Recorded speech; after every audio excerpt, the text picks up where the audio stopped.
Bienvenue aux Grandes Douleurs, le podcast qui raconte vos anecdotes d'enjeux de santé, d'handicap et de bobos en tout genre. Raconté par moi, William Bernanke, un humoriste avec beaucoup de vécu. Ayant moi-même perdu ma jambe à l'âge de 12 ans suite à un cancer, je sais que c'est dans les moments les plus difficiles qu'on y trouve les histoires les plus drôles. Chaque épisode, j'interprète à ma façon des vraies histoires qui sont arrivées à du vrai monde dans des vrais moments de vulnérabilité. Un véritable petit radio-roman accessible à tous. Aujourd'hui à l'épisode, comment je me suis foulé la rate en jouant au hockey. Je pense que c'est son propre reflet, Denis. Nager comme une truite suite à un cancer. Je coule comme une brique. Encore! Et un petit clou qui amène de gros ennuis.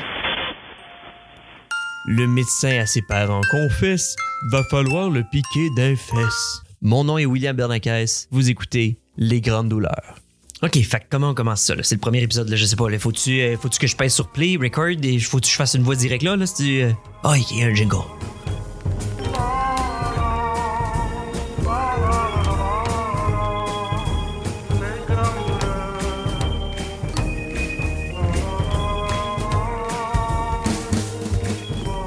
On dit qu'il faut leader par l'exemple. Ben, la première anecdote m'est arrivée personnellement. Lors d'une joute de hockey dans les années 15. Ben, des années 2015, là. Si vous venez de vous joindre à nous, c'est une partie serrée dans ce tournoi de hockey entre l'équipe de Laval-Nord et l'autre équipe dont le nom m'échappe, mais ce n'est pas important pour l'anecdote. Effectivement, c'est tellement serré que c'est presque égalité, Denis. Oh, on voit un revirement dans la zone défensive. C'est maintenant le joueur Bernanke qui a la rondelle.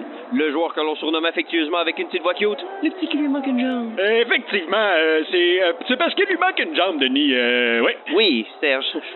Le voilà qui rentre dans la zone adverse. Tente un jeu. Oh, se fait enlever la rondelle. Bernanke se retourne, voit un joueur dans la baie vitrée. Ouf! Quelle collision! Oh, je pense que c'est son propre reflet, Denis. Il est maintenant étendu sur la glace, le souffle coupé. Les paramédics sont sur place. Ils installent le petit pot de jambe sur une civière et l'escortent hors de la patinoire. Je pense pas que je peux le faire sérieusement. Une take. Ben oui. Non seulement je suis rentré dans la baie vitrée, mais je me suis rentré le coude tellement profond dans le ventre que je me suis foulé la rate. Vous avez bien entendu, fouler la rate. Là, je vous entends d'ici dire « Ah ben, fouler la rate. Puis es-tu Maurice?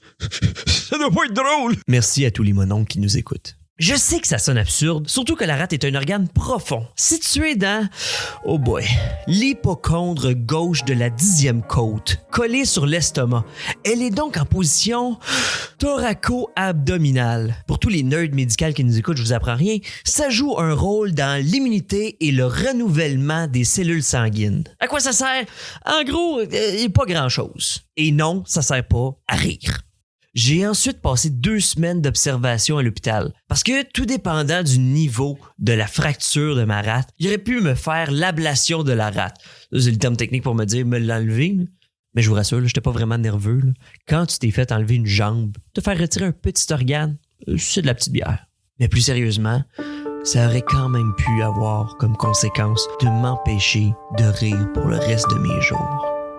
Mais non, voyons donc, vous êtes donc bien naïfs. Combien de fois il va falloir que je vous le dise que la rate, ça aide pas à rire? Coulon, il m'écoute-tu dans ce podcast-là? Ça n'a pas de bon sens. Je m'en vais.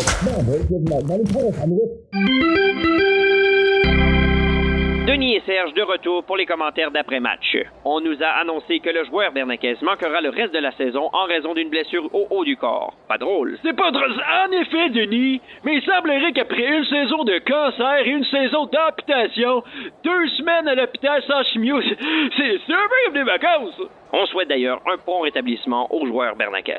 Oh, et on vient de m'apprendre que son reflet venait de signer un contrat de 2 ans avec le Canadien. Oui, Denis, enfin un défenseur robuste. Mais la question que tout le monde se pose, est-ce qu'il parle français?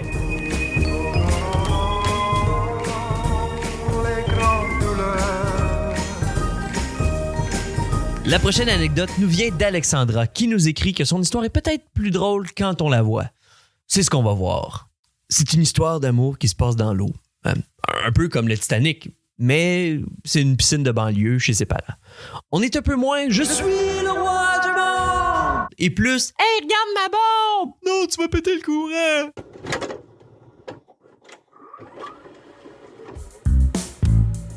Cet été, il va faire super beau et super chaud.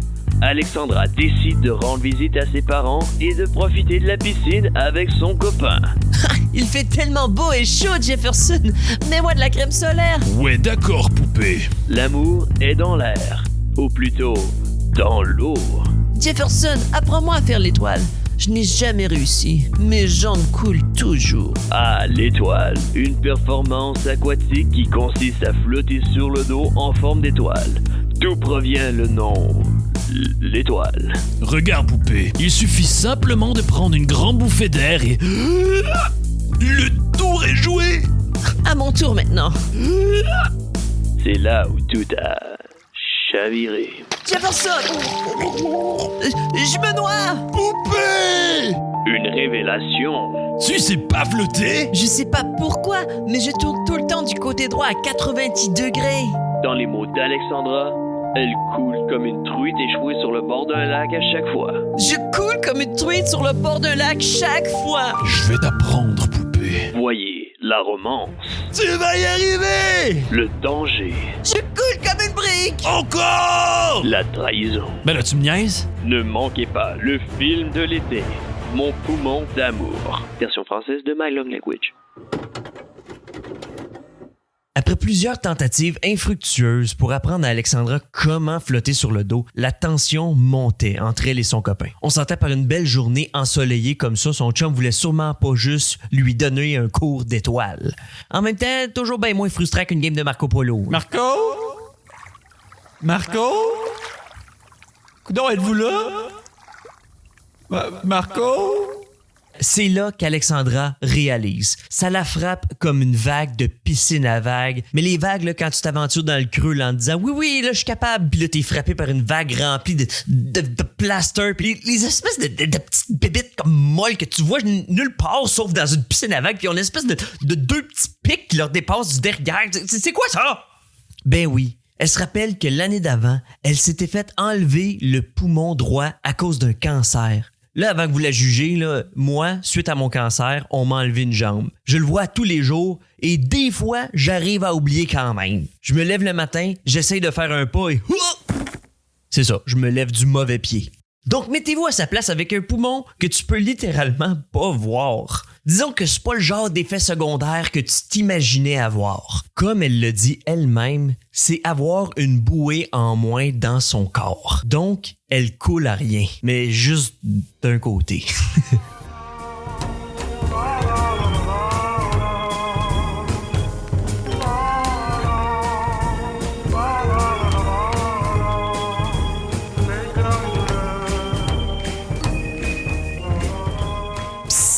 Les enfants, approchez-vous. Tonton Will va vous raconter une histoire. Il était une fois Martin et le petit clou rouillé. Par une journée ensoleillée, Martin, 11 ans, a malencontreusement marché sur un clou rouillé. « Ouch !» dit Martin. « J'ai un clou rouillé dans le pied. » Ne voulant pas inquiéter ses parents, Martin a attendu trop longtemps. Résultat, son pied s'est infecté et l'ambulance a été appelée. Une fois à l'hôpital, Martin avait très mal. Le médecin dit « Pour sauver son pied, des médicaments, il faut lui injecter. » Ayant encore ses veines de bébé, le cathéter dans son bras ne voulait pas s'agripper. Le médecin à ses parents confesse « Va falloir le piquer d'un fesse. » Ouch, tabarnak! dit Martin. Et puis réplique avec entrain. J'aime mieux un clou dans le pied qu'une seringue dans le cul! Eh ben Martin était foutu, car les injections étaient la seule solution. Après plusieurs injections directes dans le fion, Martin en avait ras le pompon. Il avait tellement mal au popotin qu'il s'est enfermé dans la salle de bain. Ses parents, les infirmiers, les médecins, tout le monde voulait sortir Martin. Le médecin a alors déclaré « Si on le sort pas de là, il faudra l'amputer. » Après une bonne séance de brainstorm, enfin une idée prit forme. Pour faire sortir le petit Chris, Jésus a enlevé quelques vis. Sentant la porte devenir de plus en plus lousse, Martin se dirigea vers le pommeau de douche. Martin était maintenant armé. Il les a donc menacés. J'entends pas à rire! Si tu rentres, je te tire! Martin a recouvert tout le monde d'eau, mais s'est quand même fait injecter ses antibiotiques. Même s'il s'est débattu, il a fini par avoir mal au cul. La morale de l'histoire? Ouais, je suis pas sûr de la morale de l'histoire, là, mais j'imagine qu'il faut faire attention où on met les pieds si vous voulez pas vous faire piquer. Quoique dans mon cas, c'est pas vraiment utile. Eh ben, hein, c'est ce qui met fin à ce premier épisode des Grandes Douleurs. N'oubliez pas de vérifier si votre vaccin du tétanos est à jour. Chérissez votre rate pendant qu'elle est encore en forme. Et n'intimidez pas les gens qui ont de la difficulté à flotter dans une piscine, parce qu'on sait jamais le nombre de poumons que les gens ont. Merci aux gens qui se sont prêtés au jeu et nous ont gracieusement donné de leur vécu. N'oubliez pas de vous abonner pour plus d'histoires et de visiter notre Patreon pour plus d'avantages. La transcription PDF du podcast est aussi disponible gratuitement sur notre Patreon pour les gens malentendants. Et nous, on se retrouve dans un prochain épisode des Grandes Douleurs.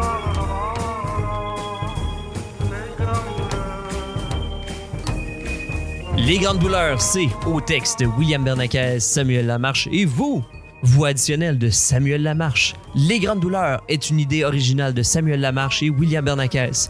Vous pouvez nous envoyer vos anecdotes au lesgrandedouleurs@gmail.com. N'oubliez pas de vous inscrire au Patreon pour plus d'avantages.